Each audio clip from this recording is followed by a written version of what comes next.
Jai Jirendra, welcome to the first edition of Nahar Jito Bookathon in association with Raisoni Foundation.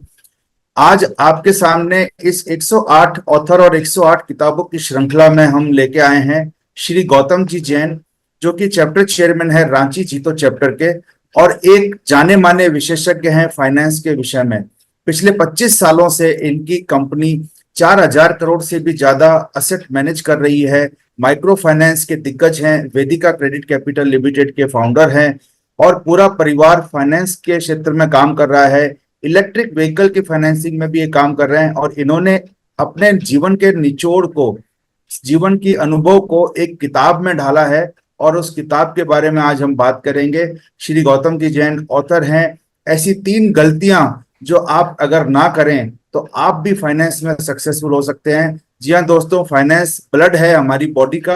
अगर उस body का नाम business है तो उसका ब्लड फाइनेंस है, और अगर ब्लड में कोई भी डेफिशिएंसी होती है तो आपको पता है कि बॉडी को क्या हालत होती है। तो आज ऐसे में हम जानेंगे। गौतम जी, वेलकम है आपका नाहर जीतो बुकाथॉन में, बहुत बहुत स्वागत है नमस्कार आपका। जी।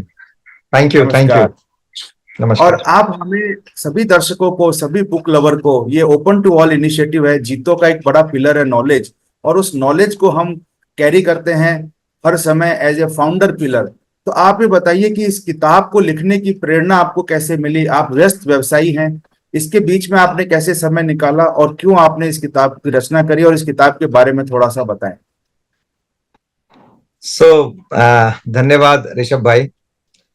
मैं करीब 30 साल से फाइनेंस में हूँ और सबसे बड़ी बात मैंने देखा है कि लोग फाइनेंस में अर्निंग बहुत कुछ करते हैं, अर्निंग के लिए पूरा दिन रात मेहनत करते हैं, लेकिन जब बात होती है कि अपनी अर्निंग को सेव करने की और उसको रिटर्न की, तब इसमें बिल्कुल ध्यान नहीं दे पाते हैं। और ध्यान देते भी है तो उनका ध्यान बहुत ही छोटे समय के लिए रहता है, जिसकी वजह से जो ऑप्टिमम रिटर्न आना चाहिए वो उनको नहीं मिल पाता। फॉर एग्जाम्पल, लोग सोचते हैं कि सेफ है यदि बैंक में एफडी डाल दे, तो बैंक में एफडी डालना सेफ है, लेकिन क्या है कि वो क्या सेफ, जब अपना, आपको एग्जांपल दें तो अपने 5 से 6% के हिसाब से हमारा डी वैल्यू होता है, रुपया डी वैल्यू हो जाता है। और यदि हम 5 से 6% के हिसाब से डालें पैसा, यदि एफडी में डालें, तो वो सेविंग अकाउंट नहीं, वो शेविंग अकाउंट है। मैं बोलता हूँ शेविंग अकाउंट है। मैं एक दर्दनाक स्टोरी बताता हूं। एक बैंक मैनेजर थे और उनके एक विडो थी, उनके पास कोई जमीन बेच के पैसा आया था। उन्होंने ये सोचा कि ये पैसा सेव करने के लिए जमीन बेच देते हैं और ये पैसे को एफडी कर देते हैं। 30 साल तक वो पैसा एफडी में पड़ा रहा। आज यदि हम कैलकुलेशन करेंगे तो वो रुपया उतना का उतना ही रहा है, उनका कुछ भी नहीं बढ़ा, जबकि वो जमीन कितने मल्टीपल हो गई। सो लिटरली बैंक मैनेजर ने बोला कि मैंने उसके साथ जिंदगी की सबसे बड़ी गलती की। सो मैं चाहता हूं कि लोग अपने जीवन में इस तरह की गलती ना करें, बहुत विजडम से अपनी सेविंग्स का, इन्वेस्टमेंट्स का प्लान करें। जी, आपने बहुत अच्छी बात कही कि भी मनी कमाने में आप पूरा समय लगाते हैं, लेकिन बहुत थोड़ा समय आप उसको ढंग से इन्वेस्ट करने में अगर लगाते हैं तो कहीं ना कहीं हम अपने समय का सदुपयोग नहीं कर पा रहे हैं। जी। तो हमें अपने समय को समझना है। तो इस बुक में आपने कहा 3 गलतियां, जैसे आपने एग्जाम्पल देके बताया कि अगर एफडी में नहीं लगाया जाता पैसा तो शायद वो गलती नहीं होती। तो ऐसी कौन सी 3 गलतियां हैं जो आपकी किताब को पढ़ने से लोग जान पाएंगे और वो गलती ना करें? इसके लिए आप कुछ थोड़ा सा और विस्तार से बताएं कि भी इन्वेस्टमेंट आज हम देख रहे हैं डीमेट अकाउंट खुलते जा रहे हैं, लोग इक्विटी में इन्वेस्ट कर रहे हैं, लोग रियल एस्टेट में इन्वेस्ट कर रहे हैं, लोग गोल्ड में भी इन्वेस्ट कर रहे हैं, डिजिटल गोल्ड में भी। तो मल्टीपल असेट क्लास का चॉइस अवेलेबल है, जैसे एक बुफे लगा हुआ है इन्वेस्टमेंट का। उस बुफे में आपको क्या खाना चाहिए और क्यों खाना चाहिए, और कौन से एज ग्रुप के लोगों को किस तरह के इन्वेस्टमेंट करने चाहिए, थोड़ा सा इस पे आप अगर विचार प्रकाश डालें। एक तो बहुत अच्छी बात है कि हमारे पूरे हिंदुस्तान में एक तरह से क्रांति चल रही है कि लोग ऑल्टरनेटिव इनकम की तरफ जाने लग गए हैं। ये जबरदस्त है, लेकिन मैं नहीं बताऊंगा कि किस इंस्ट्रूमेंट में जाना चाहिए, लेकिन मैं प्रिंसिपल बता सकता हूं। 3 प्रिंसिपल यदि फॉलो करें तो काफी अपने को सुविधा होगी। तो मैं प्रिंसिपल नंबर 1, ये हर एज ग्रुप और सबके लिए लगता है।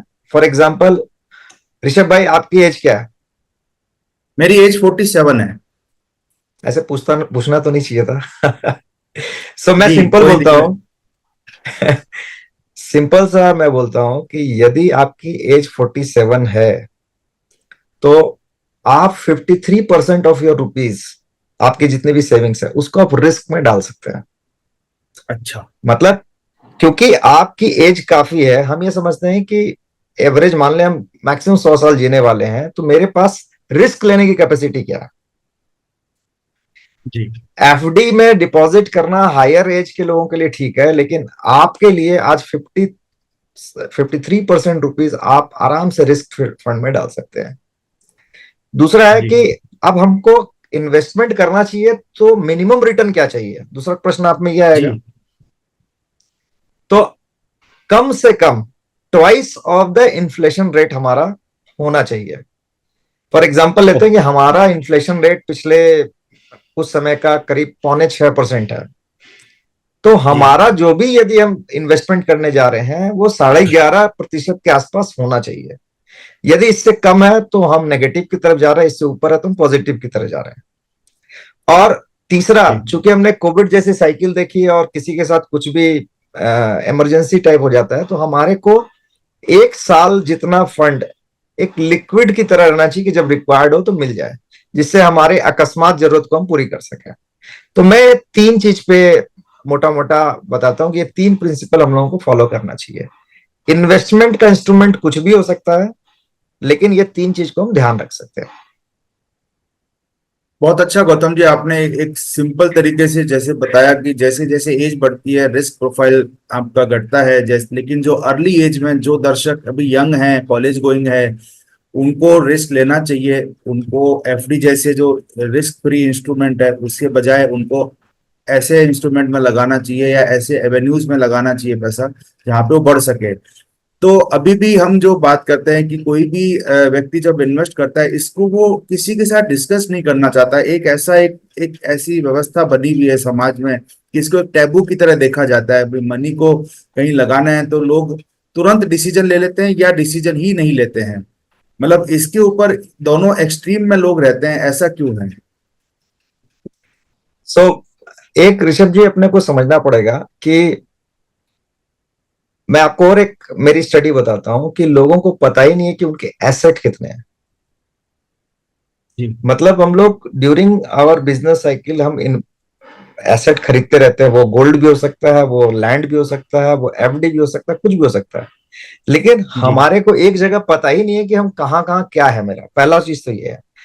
फिर पता चल जाए तो हमको ये पता नहीं कि एवरी ईयर ऑन ईयर हमारा रिटर्न क्या दे रहा है। तो यदि हमको जी। ये सबसे पहले पता चल जाए ना, तब हमको पता चलेगा कि भाई हमको क्या इन्वेस्टमेंट, किस तरह से इन्वेस्टमेंट करना चाहिए ताकि मेरा रिटर्न ज्यादा हो। जी। दूसरा चीज, मैं एक चीज जरूर बोलता हूं कि महीने में एक दिन जरूर डेडिकेट कीजिए जो आपके जितने भी अदर देन बिजनेस के जो एसेट्स है उसको आप सजाने के लिए, और उसमें आगे क्या करना उसके बारे में सोचें, और कैसे हम जो रिटर्न का एक पैमाना बना रखे उसको कैसे पहुंचे। आपने एकदम सही कहा कि टैबू की तरह देखते हैं लोग, छुपा के रखते हैं मेरी असलियत क्या है, किसी को पता ना चल जाए मैं कितना का आदमी हूं। लेकिन असली बात यह है कि मैनिफेस्टेशन है। आप यदि जो जी। चीज बोलते हैं वो रिपीट होकर आपका साथी है, और आप बोलो कि मैं ये रिटर्न क्लेम करता हूं कि मेरे को इतना रिटर्न मिलना चाहिए मेरे सेविंग्स में, और वो आएगी। अब इसके लिए बहुत सारे पास्ट में हमने कई लोगों का देखा जाता है कि उनको इनहेरेंट कई चीज आती हैं जो शायद बुक्स में नहीं होती है, बुक्स में होती है। तो पहले तो हम लोगों को इसको सजाना होगा बुक्स में लाने के लिए। मैं समझता हूँ कि ज्यादातर लोग इसलिए नहीं बोलते क्योंकि वो बुक्स में नहीं रहता है, तो पहले बुक्स में उसको लाना चाहिए। बुक्स में जी। लाने के बाद एक एक्सपर्ट की राय लेनी चाहिए। हम हर चीज के एक्सपर्ट नहीं बन सकते हैं। जी। और स्पेशली जो यंगस्टर में देखा जाता है आजकल कि वो अपने मेन बिजनेस को छोड़ करके आज के दिन, मैं इन्वेस्टमेंट भी नहीं बोलूंगा, स्पेकुलेशंस में चले जाते हैं। सो वो जी। एक सबसे दुखद बात है कि हम लोगों को स्पेकुलेशंस छोड़ के अपने मेन बिजनेस में रहना चाहिए। जी। जी। तो ये जो आपने बहुत बड़ी बात की कि स्पेकुलेशन और इन्वेस्टमेंट दोनों में रात दिन का फर्क है। स्पेकुलेशन जी। है कि भी मैं अपनी हंच पे, अपनी गट फील पे जा रहा हूँ। और जो आपने बहुत ही सुंदर बताया कि महीने में कम से कम एक दिन आप अपने एसेट्स के ऊपर लगाएं, अपने इन्वेस्टमेंट्स के ऊपर लगाएं और उनके बारे में जानकारी करें, चाहे वो बुक्स में है, चाहे वो लीगेसी है, चाहे वो आपकी बिजनेस के एसेट्स हैं। तो कहीं ना कहीं आपको अपनी रिटर्न के बारे में मैनिफेस्टेशन और मजबूत होगा और आपको पता लगेगा। तो ऐसे में आपकी जो किताब है, हम अगर उसको 3 मिस्टेक के बारे में अगर हम बात करें कि हम उन कौन सी 3 मिस्टेक है जो हम नहीं करें, तो उससे फिर हम जो हर महीने जो परिवार बैठे या आप इंडिविजुअली बैठे, इसके बारे में आपका क्या ख्याल है कि परिवार में कौन सी उम्र से हमें फाइनेंस के बारे में लोग अब अपने बच्चों के बारे साथ बात करनी चाहिए? सो मैं समझता हूं कि बच्चों ही नहीं, हमारे पत्नी, हम स्पेशली अपने फीमेल पार्टनर्स या बच्ची, ये सबको भी बताना चाहिए। और हम लोग यदि सबके सामने यदि डिस्कस करेंगे तो सबका मैनिफेस्टेशन काम करता है, सब कोई उसमें पार्टिसिपेट करते हैं।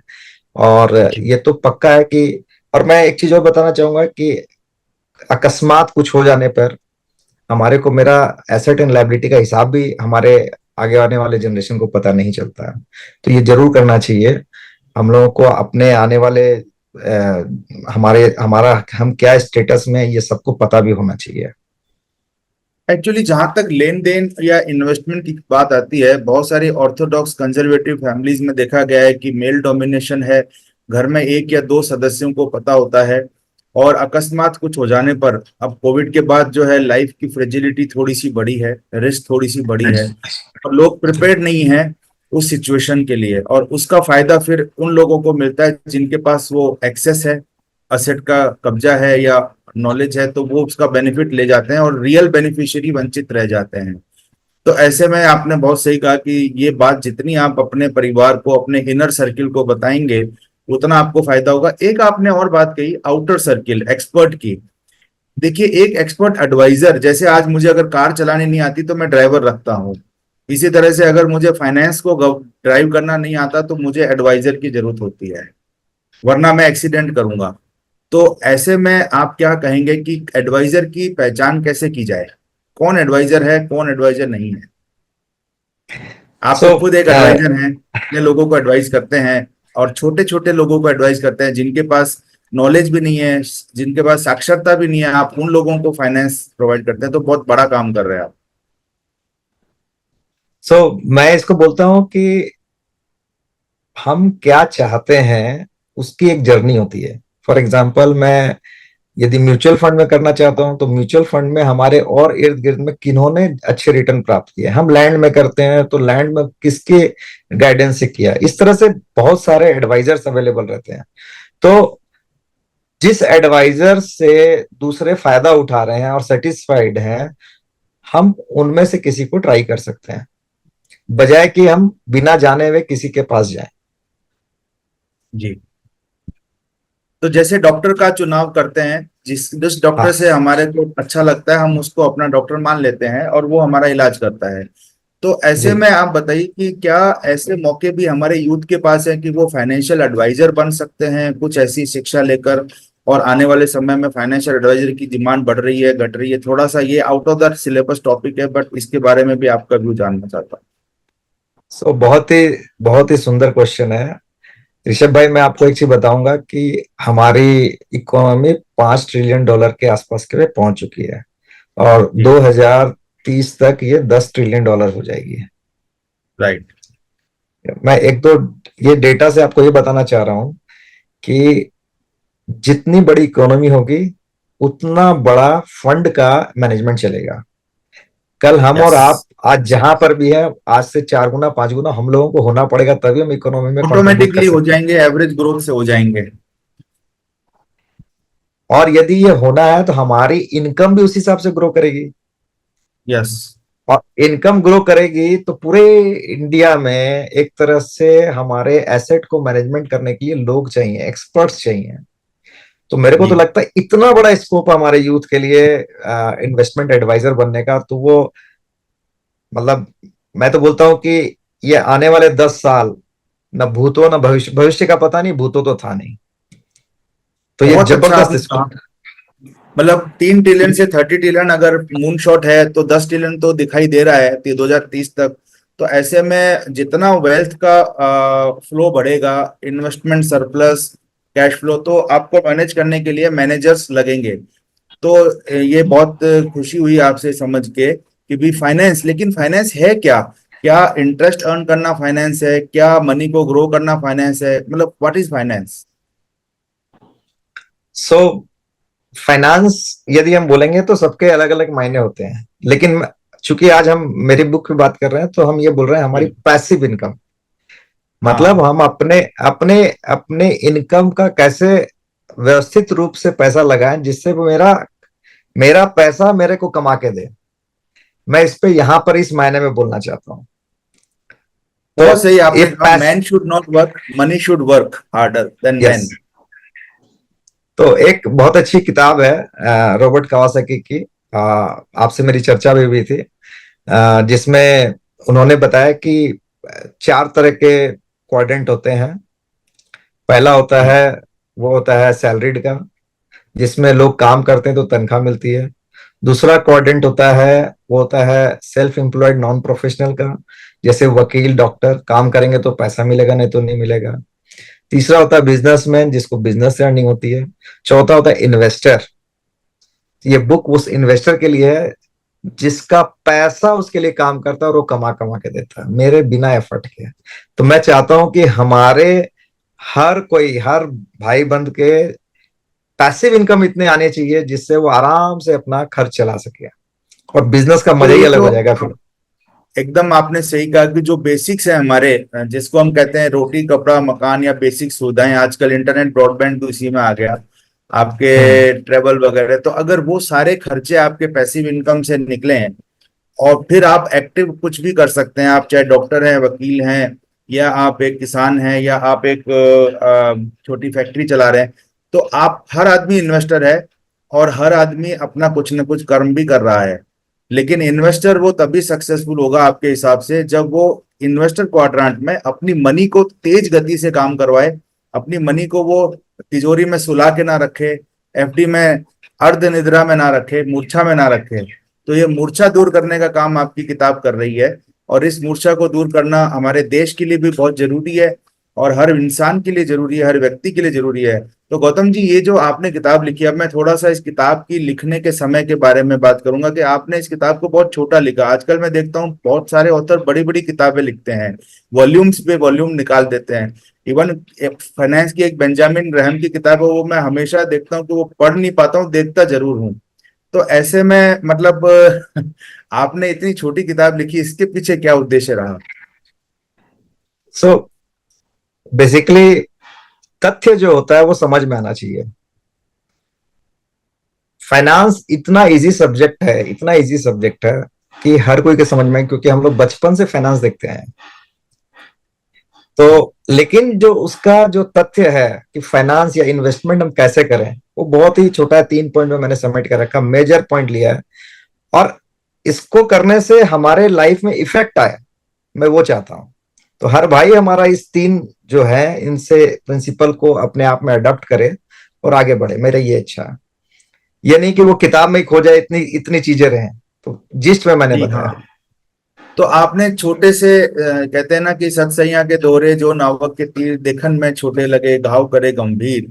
तो ये जो गंभीर घाव है, जो ये तभी हो पाएगा जब आप इस चीज को समझेंगे। तो दर्शकों से मैं चाहूंगा कि इस किताब को ना केवल पढ़ें बल्कि पढ़ाएं भी अपने परिवार को, अपने स्टाफ को, ताकि सबका मैनिफेस्टेशन आपके बिजनेस में काम करे, आपके व्यापार में, आपके इन्वेस्टमेंट में। अब एक आती है इन्वेस्टमेंट थीसिस, या जैसे कैश फ्लो क्वाड्रेंट में रॉबर्ट कियोसाकी ने कहा कि लीवरेज एक कंसेप्ट है। बिजनेसमैन मैन पावर पे लिवरेज करता है, इन्वेस्टर मनी पावर पे लिवरेज करता है, जो प्रोफेशनल है वो अपनी एक्सपर्टीज पे लिवरेज करते हैं। तो हर कोई व्यक्ति लिवरेज करके अर्न करता है। तो एज ए इन्वेस्टर मैं ये 2 टर्म पे थोड़ा सा आपसे चाहूंगा, आपका व्यू क्या है, लिवरेज और कंपाउंडिंग, इन दोनों के ऊपर आप क्या सोचते हैं? सो वॉरेन बफेट ने बोला था कि दुनिया का 8वां आश्चर्य है, वो है CAGR, compounding annual growth rate. और इसका जादू, जो जो इसको यूज किए हैं तो वो अपने आप में समझेंगे। स्पेशली फाइनेंशियल फील्ड में बहुत सारे लोग हैं जो CAGR का मजा ले रहे हैं। सो यदि लिवरेजिंग की बात करें तो जैसा मैंने बताया था कि एक क्वाड्रेंट है जिसपे हम रिस्क ले सकते हैं और एक क्वाड्रेंट है जिसमें हम रिस्क नहीं लेना चाहिए। जैसे ऋषभ भाई, आप 53% ऑफ योर सेविंग्स में रिस्क ले सकते हैं, आप लिवरेजिंग में भी जा सकते हैं। पर्पज ये होना चाहिए कि हमारा रिटर्न बहुत अच्छा है। सो 43% आप कम रिस्क वाले में लगाएं और 53% आप रिस्क वाले में लगाएं। तो ये मेरा सोचना है। और जरूर जरूर लिवरेजिंग करना चाहिए, लेकिन अपनी सिचुएशन को देख के। तो इसमें जब जब भी कोई बिजनेस स्टार्ट करता है, मैंने अभी पीछे बुकाथॉन में हमने अनिल लांबा जी को भी इंटरव्यू किया, रोमांसिंग द बैलेंस शीट। तो उन्होंने कहा कि भाई जो तू गोल्डन रूल्स ऑफ फाइनेंस बताए। और आज मैं देखता हूँ कोई भी बड़ा व्यवसाय करने के लिए या एक बड़ा स्केल अप करने के लिए आपको पूंजी की आवश्यकता होती है। तो जब हम कॉस्ट ऑफ कैपिटल निकालते हैं तो कहीं ना कहीं ओनर अपने टाइम की कैपिटल या अपने उसकी वैल्यू नहीं करता, या जो इक्विटी है उसकी वैल्यू नहीं करता, जबकि इक्विटी की कॉस्ट ऑफ कैपिटल तो डेट से ज्यादा हाई होती है, जो उन्होंने बताया। तो हम जब लीवरेज करते हैं, आज हम देखते हैं कि भी एक छोटे छोटे स्टार्टअप रातों रात बड़े बड़े बिजनेस में कन्वर्ट हो रहे हैं, उनकी वैल्यूएशन हो रही है। तो वो कहीं ना कहीं they are leveraging capital, they are leveraging capital for those who are providing the capital to them for risk. तो इसमें आपको क्या लगता है कि जो कैपिटल इन्वेस्ट कर रहा है वो रिस्क ज्यादा ले रहा है, या जो कैपिटल रेज कर रहा है वो रिस्क ज्यादा ले रहा है, या दोनों रिस्क ले रहे हैं? मतलब what is your view on that? So loss making businesses हैं, इनिशियली लॉस आ रहा है, कैश फ्लो नेगेटिव है, फिर भी कैपिटल आ रही है, फिर भी वैल्यूएशन आ रही है, तो वो कैसे ऑपरेट करता है? मैं ना, एक यूनिकॉर्न है, लास्ट वीक मेरा मिलने का मौका, इनका यूनिकॉर्न का नाम है शिप रॉकेट। जी। सो विशेष विशेष खुराना जी है, उनसे मेरी मुलाकात हुई थी, तो बहुत ही अच्छी लर्निंग थी। वो लोग प्रॉफिट कर रहे थे शिप रॉकेट में, लेकिन उनको इन्वेस्टर नहीं मिल रहा था। बाद में जब इन्वेस्टर मिला तो उन्होंने समझा कि आपका प्रोडक्ट प्रॉफिट करना नहीं है, अभी आपका प्रोडक्ट है पहले डेटाबेस और इंफ्रास्ट्रक्चर को इनबिल्ट करना, इवन लॉस भी हो देन मेक प्रॉफिट। तो हर बिजनेस तो बिजनेस वेरी करता है, और उन्होंने बोला कि 2 साल उसके बाद हमने लॉस किया और उसके बाद हम यूनिकॉर्न बन गए। तो हर हर बिजनेस का अपना अपना एक तरीका होता है। ऑब्वियसली जब बिजनेस में लॉसेस होंगे, या हम बहुत आज हमारे कई कई भाई ऐसे भी हैं जिनको बहुत, क्योंकि मार्केट को टैप करना इमीडिएट बहुत जरूरी होता है, तो बहुत जल्दी बढ़ना है तो कैपिटल चाहिए। लेकिन आपने जो कहा कि कैपिटल हमेशा बहुत महंगा पड़ता है, मेरा मानना है कैपिटल 1.5 गुना महंगा पड़ता है डेट से। जी। तो बहुत सोच समझ कर लेना चाहिए, और बहुत बड़ी रेस्पॉन्सिबिलिटी थी हमारी। जी, एकदम सही कहा आपने। और जो आपने शिप रॉकेट की जो बात बताई उसको लेके मुझे एक छोटी सी बात याद आती है। मेरे पिताजी किसान हैं, तो वो हमेशा कहते हैं बीज की 3 गतियां होती है। एक गति होती है वो भूमि में जाता है और टूट जाता है, और टूट जाता है तब 1000 बीज बन सकते हैं। एक होता है कि वो टूटना स्वीकार नहीं करता, तो वो कोल्हू में जाता है तो पिस जाता है तो तेल निकल जाता है। और अगर वो कुछ भी स्वीकार नहीं करता, कुछ भी रिस्क नहीं लेता लाइफ में, तो वो बीज नाश्ते में काम आता है, जिसको हम सीड का नाश्ता कहते हैं, हम सब करते हैं। तो बीज जी। की गतियां जो है, इसी प्रकार से बिजनेस की भी जो गतियां हैं, तो जैसे शिपरॉकेट ने कहा कि हमने बिल्ड करना था, तो उन्होंने लॉस को भी स्वीकार किया।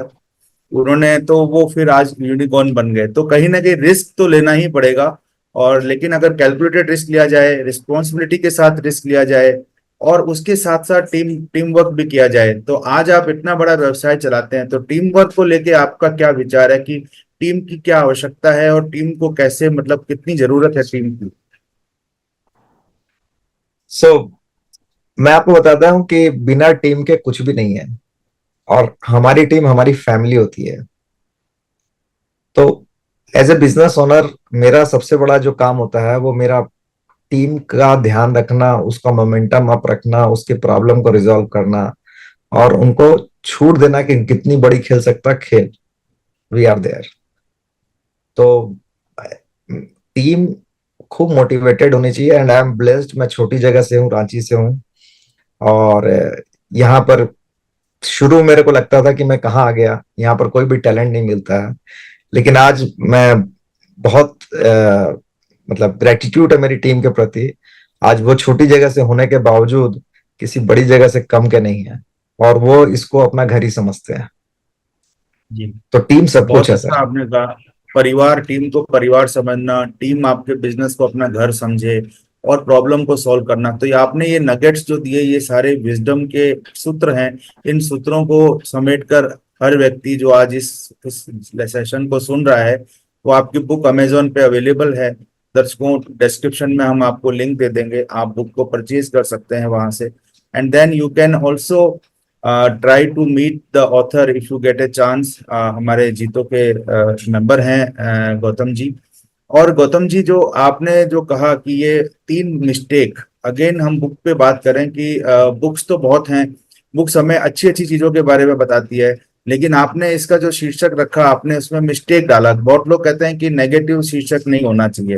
मैं भी अभी एक बुक शुरू कर रहा हूँ, मेरे को कई पब्लिशर ने बोला कि पॉजिटिव रखो, कोई कहता है नेगेटिव रखो। लेकिन जब हम मिस्टेक की बात करते हैं तो एक बार से ध्यान आता है कि भाई मिस्टेक क्या है, हो सकती है, और हम कैसे उससे बच सकते हैं। तो क्या इसके ऊपर भी कोई मंथन हुआ, चिंतन हुआ, और फिर आपने इस शीर्षक को चुना? सो मतलब आप ये समझो कि रियली में ये अक्षम्य अपराध है यदि ये 3 काम करते हैं। फॉर एग्जाम्पल लेते हैं, एक हमारे रिलेटिव हैं जिन्होंने अपना पूरा सेविंग्स अपने नेक्स्ट जनरेशन को दे दिया, और नेक्स्ट जनरेशन का बंदा वो स्पेकुलेशन में चला गया और आज वो बर्बाद कर दिया। आज वो पर्सन इस एज में परेशान है। ठीक है, वो एक रिस्क वाला फंड उसको दे दे तब तक ठीक था। तो ये बहुत सब बड़ा अक्षम्य है। इनको। जैसे जैसे मैंने एक एग्जांपल दिया, वो एफडी कर दिया, जमीन बेच के एफडी कर दी है। आज आपने वो डी क्या ग्रोथ मिला में उसने? रिवर्स गियर लगा दिया पूरा। रिवर्स गियर लगा दी। तो सब अक्षम्य अपराध है सर। आज आज हम लोगों ने जब कोविड देखा, अब किसी के पास कैश पैसे नहीं हो, कितने परेशान हुए। अच्छे अच्छे पैसे वाले, पैसे नहीं है, अब क्या करे वो? बिजनेस में लगा हुआ है जी, सब जगह इन्वेस्ट किया हुआ है, प्लॉट खरीदे हुए हैं, प्लॉट वहां बिक नहीं सकते। अब आप कैश अपना कैसे? I think I know couple of people, हजारों करोड़ रुपए के एसेट्स हैं, लेकिन लाखों रुपए के लिए परेशान हो गए। तो वो समस्या जो है वो फाइनेंस मैनेजमेंट गड़बड़ा गया। तो मेरे को ऐसा शीर्षक चाहिए था कि उसमें दर्द हो, ये गलती कभी ना करे जी कोई भी। जी जी जी, बहुत अच्छा आपने सोच के साथ आपने इसको शीर्षक दिया। और ये एक रिस्क भी होता है ऑथर के लिए कि भी मैं ऐसा शीर्षक रख रहा हूँ, कल को लोग उसके बारे में क्या सोचेंगे, लेकिन आपने बहुत अच्छा शीर्षक इसका रखा। और आने वाले समय में हम देख रहे हैं कि इलेक्ट्रिक व्हीकल का काफी बोलबाला है, काफी इस पे सरकार भी छूट दे रही है, एनर्जी में हम आत्मनिर्भर बनते जा रहे हैं धीरे धीरे। तो आपको क्या लगता है कि जो आने वाले समय में जो एक इन्वेस्टमेंट की जो थीसिस होनी चाहिए, एक आम व्यक्ति को इन्वेस्ट कौन से सेक्टर में करना चाहिए? अभी बजट भी आ रहा है, काफी कुछ हाइड्रोजन के बारे में लोग जानकारी कर रहे हैं, रिन्यूएबल्स आ रहे हैं। तो एज ए ग्रोथ जब बढ़ेगी तो एनर्जी का कंजम्पशन बढ़ेगा, फूड का कंजम्पशन बढ़ेगा, लैंड पे प्रेशर बढ़ेगा, बाहर से भी लोग इंडिया आना चाहेंगे। तो ऐसे में आप इन्वेस्टमेंट के 3 ऐसे कोई एवेन्यूज बताते हैं इंडस्ट्री लेवल पे, मेटा लेवल पे, कि इन सेक्टर्स में बढ़ोतरी होगी। सो जैसे हम लोग यदि बात करें तो इंडिया $10 ट्रिलियन पे जाएगा, और $10 ट्रिलियन पे जाने के लिए सबसे जरूरी जो खर्च होने वाले हैं वो इंफ्रास्ट्रक्चर पे होने वाले हैं। जी और इंफ्रास्ट्रक्चर से रिलेटेड यदि हम इन्वॉल्व अपना इन्वेस्टमेंट करें तो मेरे को लगता है वो जरूर बहुत अच्छा होगा। ऐसे तो ओवरऑल ओवरऑल कहीं भी जाए तो कंजम्पशन तो खूब होना ही है, क्योंकि हमारी जनसंख्या सबसे हाईएस्ट हो गई है वर्ल्ड में। तो ओवरऑल तो बहुत अच्छा है, कहीं भी आप हम लोग इन्वेस्ट करें, लेकिन इन्वेस्टमेंट जरूर करें, मैं वो चाहता हूँ। जी, और इन्वेस्टमेंट इन्वेस्टमेंट भी जी सबसे।